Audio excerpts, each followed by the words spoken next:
Bonjour, on va commencer un nouveau chapitre qui s'appelle loi de probabilité. Et je vais commencer par faire des rappels sur le loi binomiale qui a été vu en première. Donc là, j'ai ouvert le livre, page 120, donc vous avez le résumé du cours de première, que je vais commenter un petit peu. Donc définition de probabilité, on va définir ce qu'est un schéma de Bernoulli et ce qu'est une loi binomiale. Alors, on s'intéresse ici à une expérience aléatoire qui ne comporte que deux issues. Donc l'une est notée succès, S, et l'autre est notée échec, S bar. Alors, on définit ensuite ce qu'on appelle un schéma de Bernoulli. Alors, qu'est-ce que c'est qu'un schéma de Bernoulli?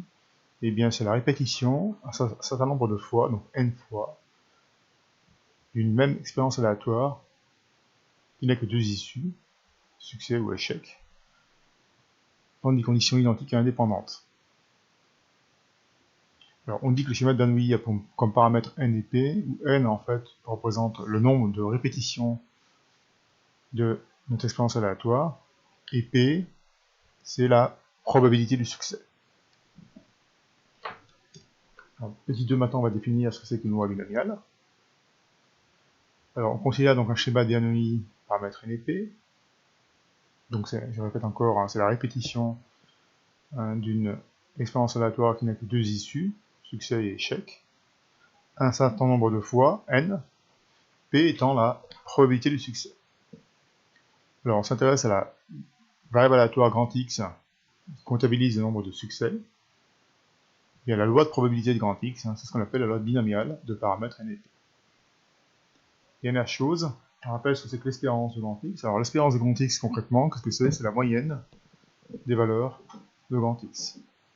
Donc c'est le nombre moyen, ça va être le nombre moyen de succès ici, puisque grand X comptabilise le nombre de succès.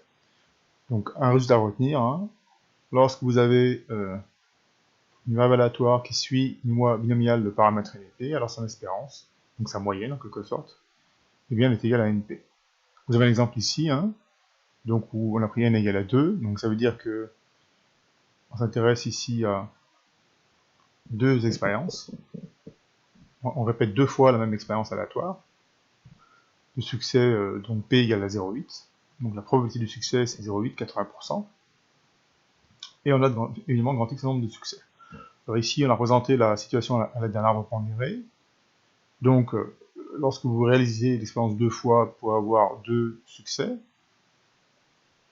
Vous pouvez avoir un succès et un échec. Ensuite, vous pouvez avoir un échec et un succès. Et puis, dernière possibilité, pour avoir deux échecs. Il n'y a pas d'autres possibilités. Donc sur chacune des branches, on a écrit les probabilités. Donc probabilité du succès, de l'échec à chaque fois. Succès, échec, succès, échec. Alors par exemple, si on cherche la probabilité qu'il y ait eu un succès, alors on peut regarder à l'aide de l'arbre. En fait, il y a deux chemins qui réalisent cet événement. Donc un succès, ça veut dire succès, échec, ou échec, succès.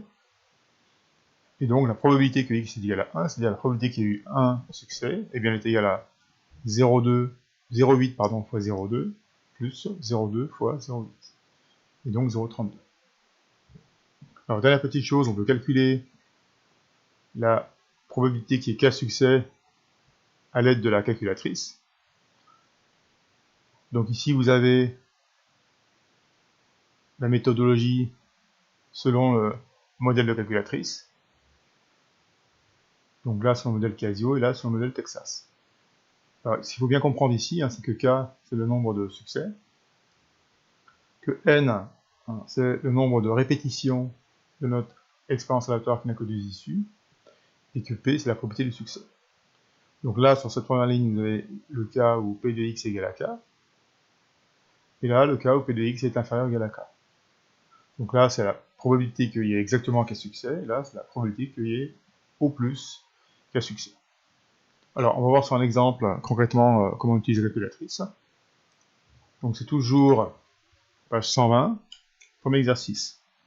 Donc là, on considère une variable aléatoire qui suit la loi binomiale de paramètre n égale à 7 et p égale 0,35. Donc ça veut dire qu'on répète 7 fois une expérience aléatoire qui n'a que deux issues, succès et échec.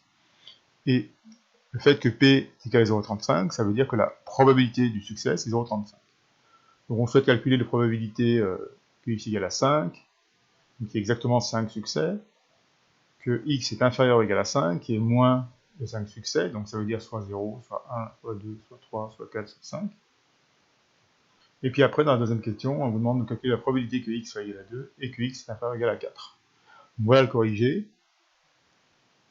Donc sur le Casio, binomial PD dans l'ordre 5, 7, et puis la proba 0,35. Alors 5, c'est parce que c'est P de x égale à 5, 7, c'est parce que n égale à 7.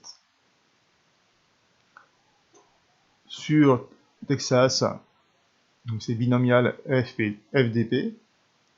Alors là, attention, l'ordre n'est pas le même que sur Casio, hein, mais d'abord n, ensuite la probabilité, ensuite le nombre de succès. Alors, pour PDX inférieur ou égal à 5, bon, ce qui change, c'est que au lieu de taper binomial PD sur Casio, ça sera binomial CD. Et puis sur Texas, au lieu de taper donc binomial FDP, ça sera plutôt binomial FREP. Après, les arguments, c'est dans le même ordre. Donc vous avez les résultats qui sont ici. Je vous invite à utiliser la calculatrice pour vérifier qu'on obtient bien ça. Puis dernière chose, hein, on veut calculer la probabilité que x est égal à 2 et que x est inférieur ou égal à 4. Donc je laisse vérifier qu'on obtient bien ceci. Donc là, p de x égale à 2, il faut la reprendre sur Texas, ceci. Donc 7 c'est inchangé puisqu'on est toujours dans le cas où n égale à 7. 0,35 c'est inchangé puisque la probabilité de succès c'est 0,35. Par contre, il faut changer ici le... Comme c'est x égale à 2, ici il faut mettre 2. Et pour x inférieur ou égal à 4, on va plutôt utiliser cette syntaxe. Voilà, donc frep hein, lorsque c'est inférieur ou égal. Par contre, là il faut changer, hein, puisque c'est inférieur ou égal à 4, on va mettre 4. Même chose sur Casio, hein, ce qui change. Donc, pour PDX égale à 2, là on va changer cette valeur, on va mettre 2. Et pour PDX inférieur ou égal à 4, on va utiliser binomial CD et on remplace le 5 ici par 4.